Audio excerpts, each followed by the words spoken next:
What if I told you that one of the world's most dangerous conflicts is happening in a place smaller than New Jersey, yet it shapes global politics, religion, and security like few others ever have? Every time violence breaks out between Israel and Palestine, the headlines explode, social media takes sides, and misinformation spreads even faster than the bombs. But very few people actually understand how this conflict started, why it never seems to end, and what's really at stake. Welcome to World Affairs Live.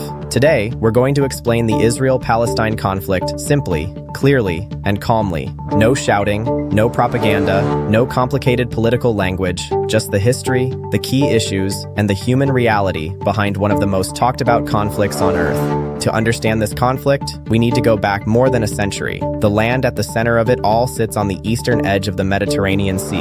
Historically, it was known as Palestine and was home to Arab Muslims, Christians, and a small Jewish population. For hundreds of years, this land was ruled by empires, most recently the Ottoman Empire, which controlled it until World War I. When the Ottomans lost the war, Britain took over the region under a mandate approved by the League of Nations. This is where things begin to change dramatically. At the same time, a political movement called Zionism was growing among Jewish communities in Europe.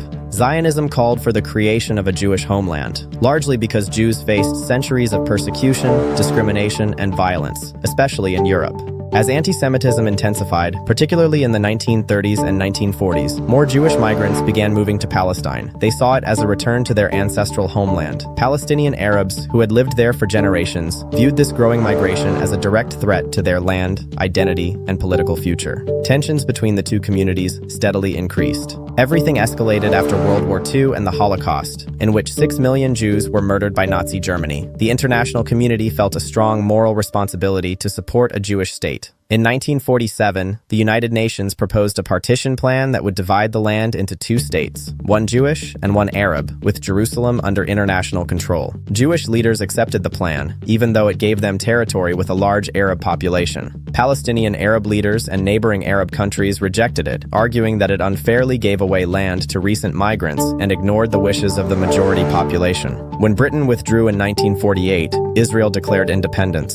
Almost immediately, war broke out between Israel and several Arab states. Israel won that war and ended up controlling more land than the UN plan had proposed. Over 700,000 Palestinians fled or were expelled from their homes during the fighting. They became refugees in Gaza, the West Bank, Lebanon, Jordan, and beyond. Palestinians refer to this event as the Nakba, meaning catastrophe. For Israelis, 1948 represents the birth of their state and a historic survival against overwhelming odds. This difference in perspective still defines the conflict today. Over the next 2 decades, the region remained unstable. In 1967, another major war changed everything again. In just 6 days, Israel captured the West Bank, East Jerusalem, Gaza, the Sinai Peninsula, and the Golan Heights. While Israel later returned Sinai to Egypt, it kept control of the West Bank, East Jerusalem, and Gaza. These territories are central to the modern conflict. Palestinians want these areas to form an independent state, with East Jerusalem as its capital. Israel argues that controlling these territories is necessary for its security, especially given repeated attacks from armed groups. This creates a constant tension between security concerns and Palestinian demands for sovereignty and self-rule. Gaza and the West Bank are often mentioned together, but they are very different.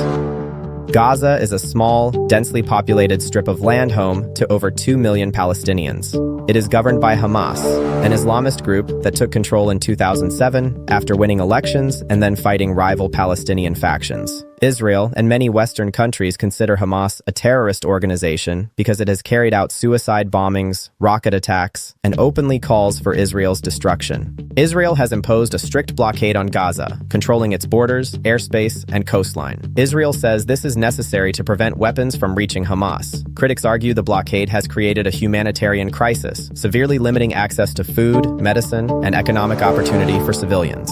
The West Bank, on the other hand, is partially governed by the Palestinian Authority, which cooperates with Israel on security matters. However, Israel has built and expanded settlements in the West Bank, where hundreds of thousands of Israeli citizens now live. Most of the international community considers these settlements illegal under international law, while Israel disputes this interpretation. For Palestinians, settlements are seen as a major obstacle to peace, as they fragment the land needed for a future state. Jerusalem remains one of the most emotionally charged issues of all. The city is sacred to Jews, Muslims, and Christians. Jews consider it their ancient capital. Muslims revere it as the site of Al-Aqsa Mosque, one of Islam's holiest places. Palestinians want East Jerusalem as their capital, while Israel considers the entire city its indivisible capital. Any change to the status quo in Jerusalem can quickly spark violence far beyond the city itself. Many peace efforts have been attempted over the years. The most famous solution proposed is the two-state solution, where Israel and Palestine would exist side by side as independent states. While most of the world supports this idea in theory,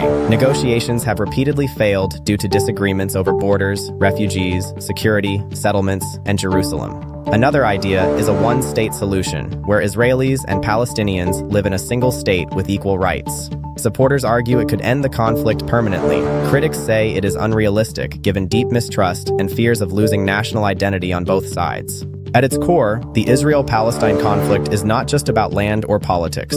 It is about history, trauma, fear, and survival. Israelis carry the memory of centuries of persecution and existential threats. Palestinians live with displacement, military occupation, and a sense of injustice that has lasted generations. Civilians on both sides pay the highest price. Israeli families live with the fear of rockets and attacks. Palestinian families live with airstrikes, checkpoints, and restricted movement. Most ordinary people do not want war, but they remain trapped in a cycle fueled by extremists, failed leadership, and unresolved grievances.